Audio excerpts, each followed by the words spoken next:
Hello সবাইকে। আজকে সকালবেলা ঘুম থেকে ওঠার পর মুরগির মাংস খেতে অনেক মন চাইছিল আমার ছেলেটার। ছেলেটার বলতে আমার নিজেরও মন চাইছে। আমি ওর মাকে বলছিলাম যে আজকে দুপুরে মুরগির মাংস রান্না করো। তো উনি আমাকে জানাইলো যে মুরগি প্রতিদিন খাইতে হয় না, তুমি পরশু দিন খাইছো, রেগুলার খাইলে মোটা হয়ে যাবে। কিন্তু মন তো মুরগির মাংস খাওয়া থেকে আমাকে দূরে রাখতে পারতেছে না। তাই সকালবেলায় আজ শাশুড়িকে ফোন দিয়ে বললাম যে আম্মা, খুবই মন চাইতেছে মুরগির মাংস। আমার শাশুড়ি আমাকে বললো যে বাবা, তোমার মুরগির মাংস খাইতে মন চাচ্ছে, তা তুমি বাসায় বসে আছো, কিন্তু তুমি আমার এখানে আসো। তো যেই শুনলো বউ বাপের বাড়ি যাওয়ার কথা, সে সাথে সাথে আর মুরগির মাংস খাইতেও না করলো না, প্লাস বাপের বাড়ি যাওয়ার কথাও না করতে পারলো না। তো আমরা এখন যাচ্ছি সাদিতের নানির বাড়ি। তো বাবা, চলো।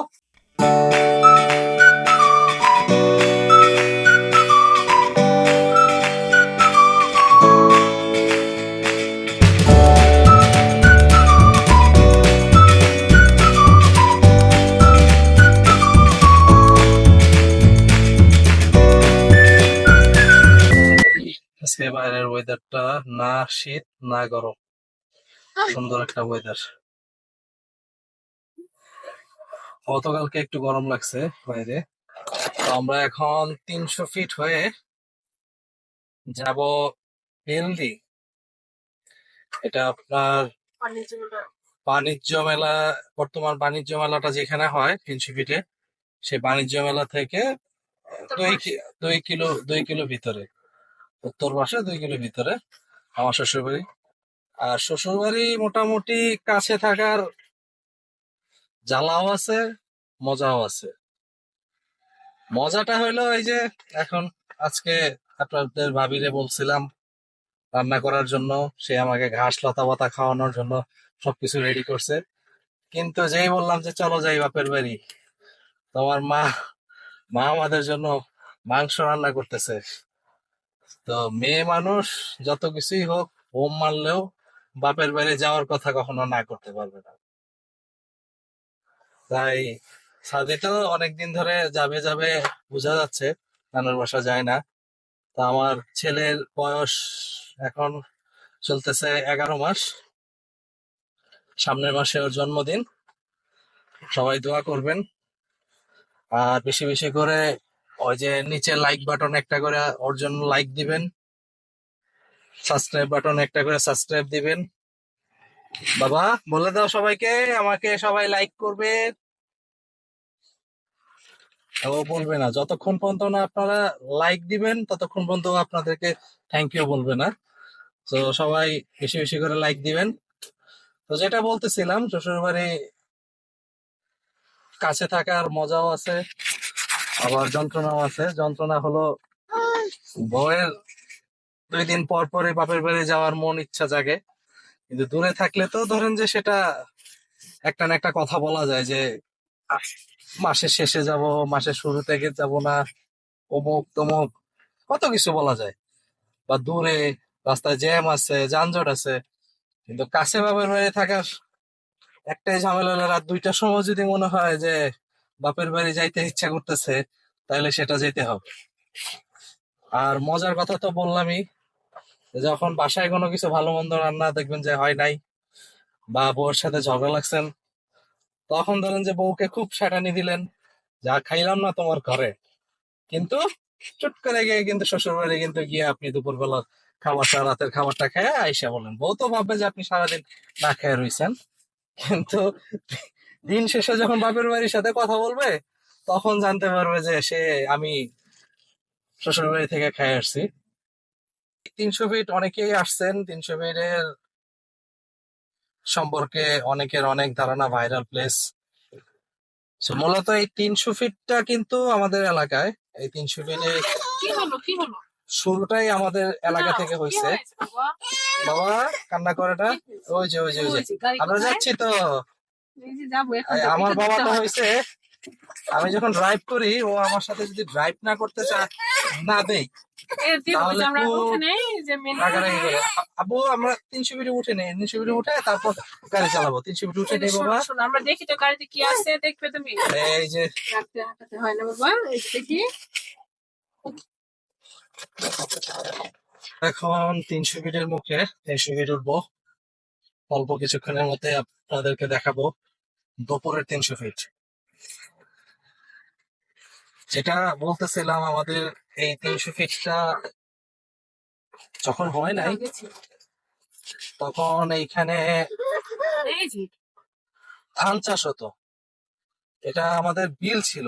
এখানে বর্ষার টাইমে নৌকা আসতো, আমরা এখানে সাঁতার কাটতাম। এখন 300 ফিট যে সুন্দর করছে, তার থেকে আরো বেশি সুন্দর লাগতো বর্ষার সময় যখন আমরা নৌকা দিয়ে এই বিলে আমরা ঘুরতে যেতাম।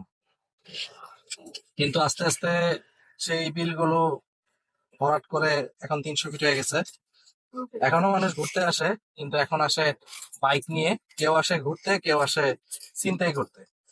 তো যারা এই 300 ফিটে রাতের বেলা ফ্যামিলি নিয়ে আসেন, আমি বলবো যে একটু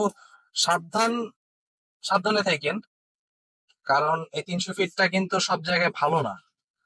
আর বিশেষ করে যারা ছোট বাচ্চা নিয়ে রাতের বেলা ঘুরতে আসেন, আমি বলবো যে আপনারা হয়তো বা অনেকে জিন ভূত পরে এগুলো বিশ্বাস করেন না, কিন্তু আমাদের পবিত্র কোরআনেও কিন্তু জিন সম্পর্কে বলা আছে। এই 300 ফিটটা কিন্তু মূলত খুবই খারাপ একটা জায়গা ছিল আগে।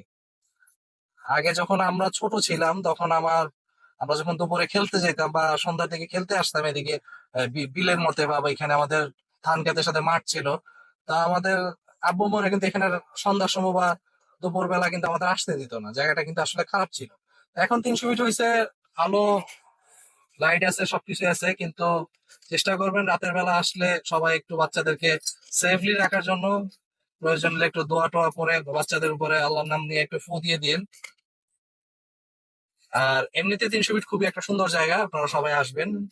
যারা আসছেন তারা তো আসছেন, যারা এখনো আসেন নাই তারাও আসবেন, ঘুরে যাবেন। কিন্তু অবশ্যই এইখানে যারা গাড়ি নিয়ে আসবেন, বাইক নিয়ে আসবেন, আপনাদের স্পিড লিমিটটা সবসময় কন্ট্রোল রাখবেন। যেমন আমি এখন স্পিড চালাচ্ছি 60 থেকে 70-এর ভিতরে। আমি কিন্তু চাইলে পারি 100, 150, 200তেও গাড়ি টান দেওয়ার জন্য, কিন্তু আমি সেটা করতেছি না। কারণ এখানে যতগুলো স্পিড আমি বাড়াবো, আমার ফ্যামিলির রিস্ক তত বেশি থাকবে। কারণ আমার উপরে আমার ফ্যামিলির অনেক কিছু দায়ভার আছে।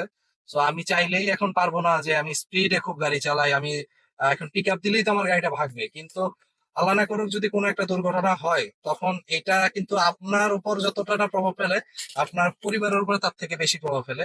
তো সবাইকে আমি রিকোয়েস্ট করব, যারা 300 ফিটে আসেন, মজা করেন, ঘুরেন, যা কিছু করেন, কিন্তু গাড়ির স্পিড লিমিটটা সবসময় কন্ট্রোলে রাখবেন।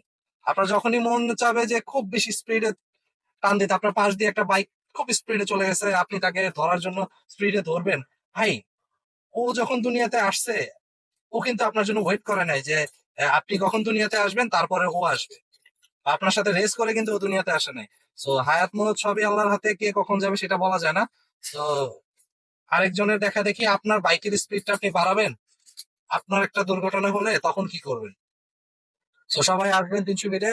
আর আমরা এখন 300 ফিটে আছি। তো আপনাদেরকে 300 ফিটের আমরা যে ড্রাইভ করে যাচ্ছি, আমাদের বাইরের ওয়েদারটা আপনাকে দেখাচ্ছি। আপনাদেরকে সবাই দেখুন, খুবই সুন্দর ওয়েদার।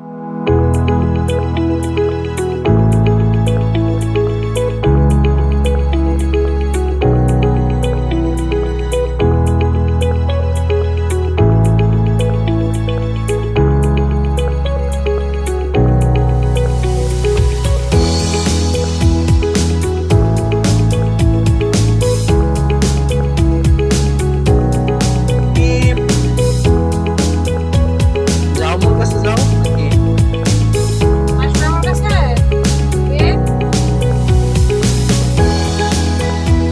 আমরা নতুন ভিডিও বানাচ্ছি, সবাই আমাদের জন্য দোয়া করবেন, আমাদের সাপোর্ট দিবেন। আর ক্যামেরাতে আমার বউ আছে, ওকে শিখাচ্ছি এখনো অনেক কিছু। আমিও শিখতেছি, আমিও সব জানি তা না, ওকেও শিখাচ্ছি, আমিও শিখতেছি। তো আমাদের হয়তো ভিডিও যদি আপনাদের কাছে খারাপ লেগে থাকে, তাহলে সেটা আমাদেরকে কমেন্ট বক্সে জানাবেন। আমরা চেষ্টা করব আরো ভালোর দিকে নেওয়ার জন্য। আর যদি ভালো হয় তাহলে সবাই অবশ্যই আমাদেরকে একটা করে লাইক, শেয়ার, সাবস্ক্রাইব করবেন, যাতে আমরা সামনে আপনাদেরকে আরো ভালো ভালো ভিডিও দিতে পারি। আমরা মোটামুটি চলে আসছি এখন বাণিজ্য মেলার কাছাকাছি। বাণিজ্য মেলার যে এখন বর্তমান বাণিজ্য মেলাটা যে জায়গায় হয়, সেটার কাছাকাছি। আবার মোটামুটি চলে আসছি সাদিদের নানির বাড়ি। কিছুক্ষণের মধ্যে আবার আপনাদের সাথে যোগ হচ্ছি খাবার টেবিলে।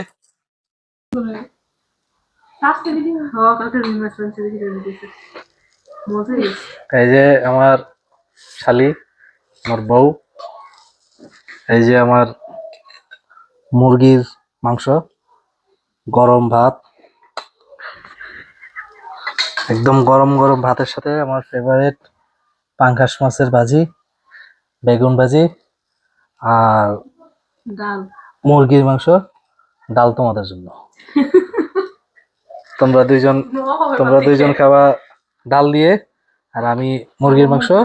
প্রতিটা খাবারই আমার পছন্দের খাবার রান্না করছে। এই যে আমার শালি আমারে আমার প্লেটে শুধু ভাত দিছে, ভাত দিয়া সে আগেই খাওয়া শুরু করে দিছে। আমার বউ সে ভাজি দিয়ে অলরেডি স্টার্ট করে ফেলছে, বাট আমার প্লেটে কেউ খাবার দেয়নি। একেই বলে শ্বশুর বাড়ি মধুর হাড়ি। কি আমাকে কিছু দিবা না কেউ? মানে শ্বশুর বাড়ি মানে কি বলবো আসলে, শাশুড়ি ব্যস্ত থাকলে যা হয়, ওই বউ ঠিক মতন সমাধান করে না, শালিও ঠিক মতন করে না। এই যে নতুন আলু দিয়ে মুরগির মাংস। তো সবাই লাইক কমেন্ট শেয়ার দিবেন। আর এখানেই আজকের জন্য জানি ভুলে আছি লাস্টে কি কয়। আজকের ভিডিওটা এখানে শেষ করছি। সবাইকে আল্লাহ হাফেজ, সবাই ভালো থাকবেন। ওই যে আমাদের জন্য দোয়া করবেন, হ্যাঁ, বেশি বেশি লাইক করবেন, বেশি বেশি সাবস্ক্রাইব করবেন। একটু খাও, খাই কম না, মজা হয়েছে। ঠিক আছে, সবাই আল্লাহ হাফেজ, ভালো থাকবেন। People's top, you know.